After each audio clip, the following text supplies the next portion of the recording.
The high-level general debate of the 77th session of the UN General Assembly gathers heads of state and high officials in New York for a second day. The parliaments of Venezuela and Colombia will hold a meeting in the common border on September 25th. Russian President Vladimir Putin announced a partial military mobilization after the People's Republics of Donetsk and Lugansk, as well as the regions of Zaporizhia and Kherson, announced that they will hold a referendum on their annexation to the Eurasian country.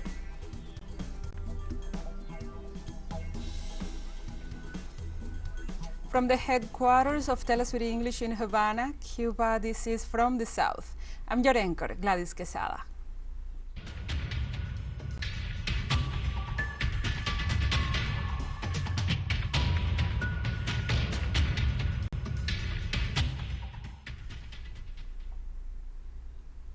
And now we begin. Wednesday sees the second day of United Nations high-level general debate of the 77th session of its General Assembly.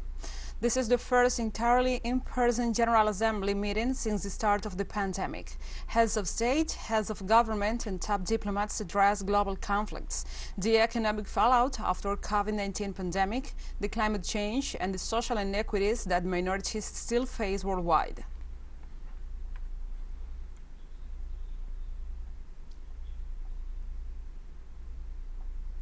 In this context, Alberto Fernandez reivindicated Argentina's sovereignty over the Malvinas, South Georgia, and South Sandwich Islands. I wish to reaffirm the legitimate and imprescriptible rights of sovereignty that the Argentine Republic has over the Malvinas Islands, the South Georgia Islands, and the South Sandwich Islands, as well as the surrounding maritime areas. These are part of the Argentine national territory and have been illegally occupied by the United Kingdom for almost 190 years. The request made through Resolution 2065 of 1965 remains in force and has been made again and again on several occasions. The United Kingdom continues to fail to heed the appeal to resume negotiations regarding the territorial dispute. The president of Honduras, Xiomara Castro, stated that the level of poverty that exists in her country and others around the world is due to monetary policies that do not respond to the needs of the most vulnerable. However, it is my firm belief that none of these figures will astound anyone in a world which today lives under monetary dictatorship. A monetary dictatorship which imposes draconian measures of fiscal discipline on the poorest among us, a monetary dictatorship which increases the suffering of the majority left behind, and a monetary dictatorship in which speculative capital has no limits. The Bolivian president, Luis Arce Catacora, stressed that multilateralism must be promoted as a way of resolving differences that may exist between countries. Multilateralism is the only mechanism that represents a guarantee of respect among states independently of their economic or military power. Therefore, we consider that any breach of international peace and security is linked to the inadequate implementation of the mechanisms provided for in the United Nations Charter. Also, during his intervention, the Peruvian president spoke about the damage that climate change inflicts on the planet due to mankind's actions. This year, climate change has meant that extreme heat and floods have reached their worst levels in history. Greenhouse gas levels continue to rise. These are the cries of Mother Earth. She is asking us not to continue assaulting nature. I issue an appeal, particularly to the industrialized nations, to find new momentum to halt global warming. The president of the Democratic Republic of Congo, Felix Tshisekedi, called for help for those countries weakened by the collateral effects of climate change and coronavirus. What needs to be done is to help economies recover, the economies of countries that have been weakened by the collateral effects of climate change and the coronavirus, to promote balanced global economic growth and to halt the exacerbation of poverty in developing countries.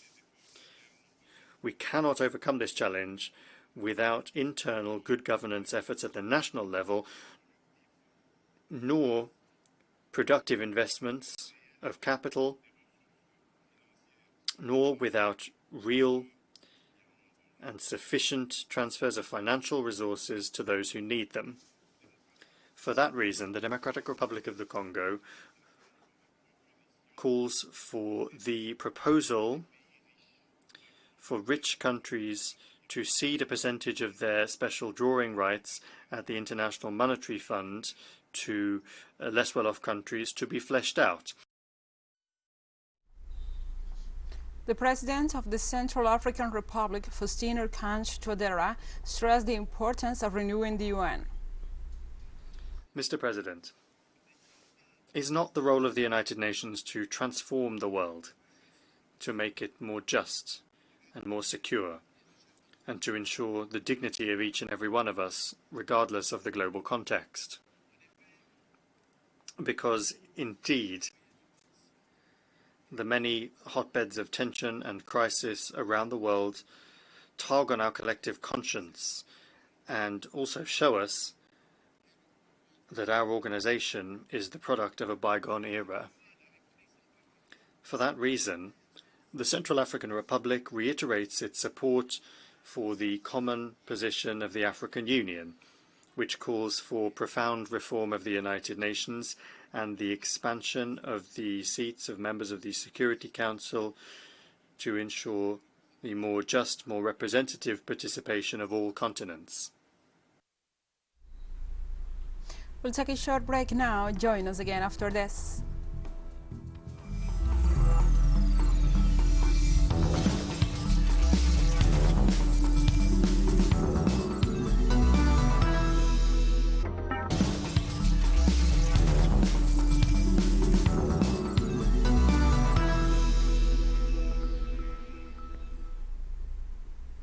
Welcome back to From the South. The President of the National Assembly of Venezuela, Jorge Rodriguez, announced a binational meeting with authorities of the Parliament of Colombia at the common border as part of the process of normalization of relations between both countries.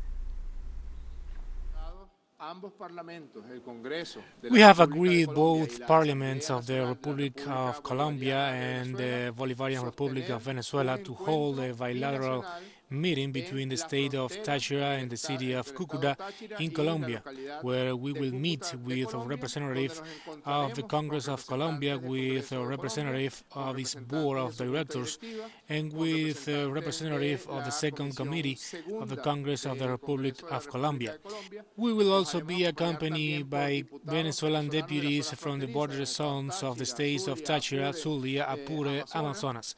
I suppose that from the Colombian side there will be a representation of similar characteristics. Is a way to accompany this normalization process and also to put the contribution of both parliaments so that through their legislative agenda we can help and strengthen these normalization processes that both governments have undertaken. In addition, the head of the Venezuelan parliament, Jorge Rodriguez, emphasized that the opening of Colombian-Venezuelan borders seeks the normalization of commercial and transit activities between the two nations. There are immense amount of territory that we share, which is a common border, a border so alive that it is the border of Colombia and the Bolivarian Republic of Venezuela has to be again at the service of peace, at the service of harmony and the normalization of social, commercial, economic, political and transit activities. The opening of the border is excellent news, especially for our border peoples of our states of Táchira, Zulia, Apure, and Amazonas, and the same for the border states of the Republic of Colombia. And surely there will be legislative matters that we can discuss between both parliaments to help this process of strengthening the relation between both governments. In Cuba, citizens prepare for the referendum on the new family draft bill to be held on September 25th. Authorities assure that conditions are ready at the polling stations for the voting process. According to the country's electoral body, more than 22,000 Cubans abroad exercised the right to vote on Sunday, September 18th, and the preparations for the elections on the island are moving forward. In that sense, almost 25,000 polling stations are ready to receive more than 8 million Cubans, who will decide whether or not to approve the new text on the family code, since the current one dates back to 1975.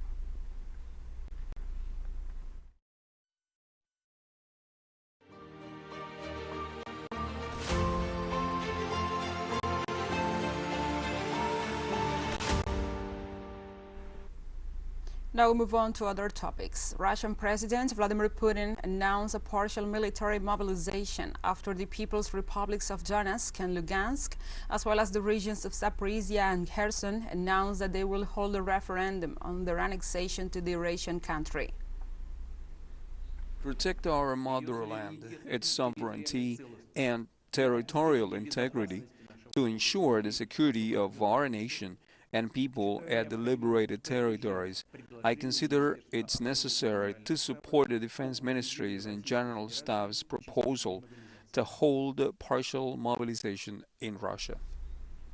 In this regard, Putin pointed out that only citizens who are in the military reserves will be called up, and announced that they will receive additional military training and will receive payments and the status of hired servicemen.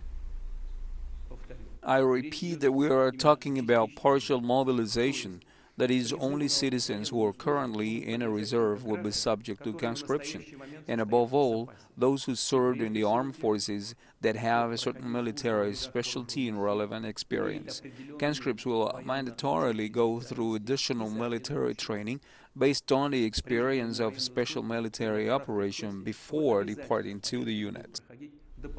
After the Russian President Vladimir Putin's announcement on the partial mobilization of troops starting on Wednesday, Defense Minister Sergei Shoigu informed that 300,000 reservists will be recruited.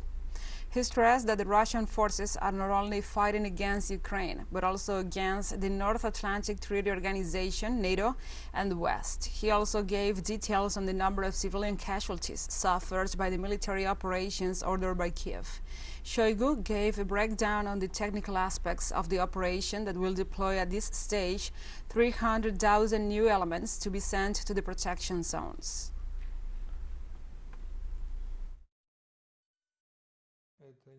We have a huge mobilization resource of those who did not serve in military operations so far, who have combat experience and have military expertise.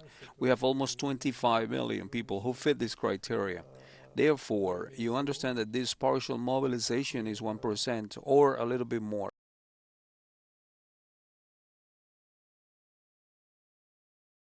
Of his country's military, Germany's Minister for Economic Affairs and Climate Action and Vice Chancellor Robert Habeck reaffirmed Berlin's support for Ukraine. This is another terrible and wrong step by Russia, which we will of course assess politically and discuss how to respond to it. In any case, for me and the German government, it's clear that we will continue to fully support Ukraine during this difficult time. And we have more news coming up after a final short break, so stay with us.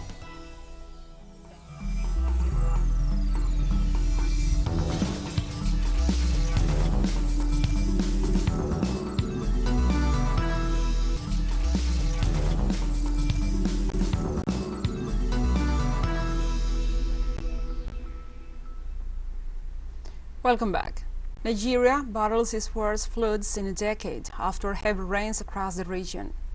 The Disaster Management Agency is warning of serious consequences in the coming weeks as two dams have begun to overflow. Hundreds have been injured and about 100,000 people have been displaced, and 20 people died during this week, according to authorities. The floods have affected 500,000 people across 27 states. Floodwaters have destroyed thousands of hectares of farmland, worsening fears of a disruption of food supplies. This has raised concerns that it could further affect supplies already disrupted by armed conflicts in the northwest and the central regions. The Nigeria Hydrological Service Agency predicts more floods in 2022 than last year due to excessive rainfalls.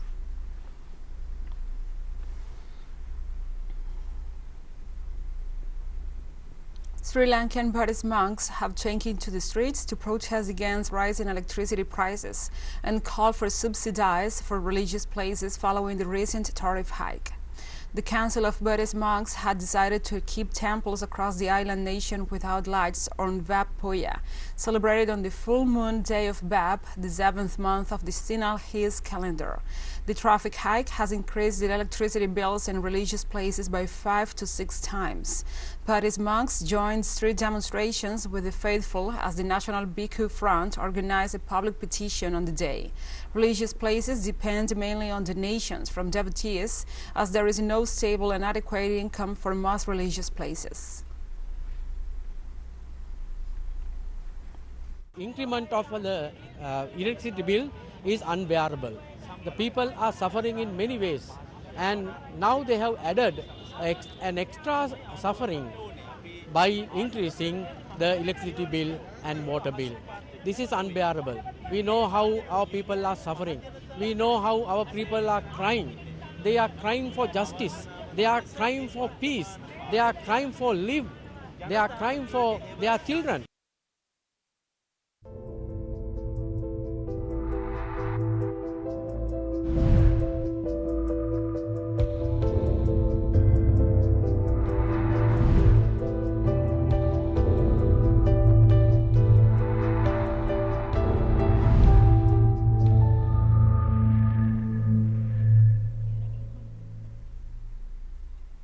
Now we move on to other topics. On Tuesday, the head of the vaccines strategy of the European Medicines Agency, EMA, Marco Cavalleri, said at a conference that COVID-19 pandemic deaths and cases are decreasing in Europe, but the country must be prepared for the new wave of infections in line with the trend shown by the virus.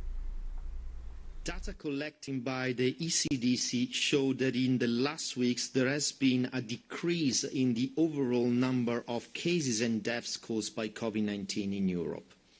However, as autumn approaches, we need to prepare for a new wave of infections, in line with the trend shown by the virus in the past 2 years. Also, the Chief of Medical Officer from the European Medicines Agency, Stephen Strithrop, said that the pandemic is still ongoing in Europe, and members of the states must be prepared to roll out vaccines, especially in the adapted vaccines. This in response to President U.S. Joe Biden in an interview aired by CBS on Sunday, where he said that the pandemic in the U.S. was over. I can obviously not answer why President Biden came to that conclusion. What is clear to me, and what should be very clear from Dr. Cavalier's presentation, is that we in Europe still consider the pandemic as ongoing, that it's important that member states prepare for rollout of the vaccines, and especially the adapted vaccines, to prevent further spread of this disease in Europe. This September 24th, TeleSUR invites you to see a brand new documentary titled Alex Saab, A Kidnapped Diplomat. The audiovisual features testimonies from lawyers, experts, and family members of Alex Saab, including his wife, Camilla Fabry. All of them will reveal details never known before about the first kidnapping of a diplomat in the history of the world. It also compiles the actions taken by the U.S. government towards countries and individuals to ambush Saab in Cape Verde. Authorities in the island country imprisoned the Venezuelan high government official without an arrest warrant against him. Don't miss the documentary Alex Saab, A Kidnapped Diplomat, only on TeleSUR.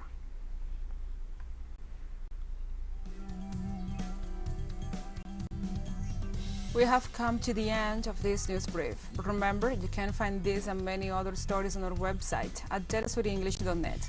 And also, if you feel so inclined, please join us on social media for all the latest news. We are on Facebook, Twitter, Instagram, and Telegram. And you can also follow us on our TikTok account at TeleSUR English, in which you will be able to see news in different formats, news updates, and more. For TeleSUR English, I'm Gladys Quesada. Thank you for watching.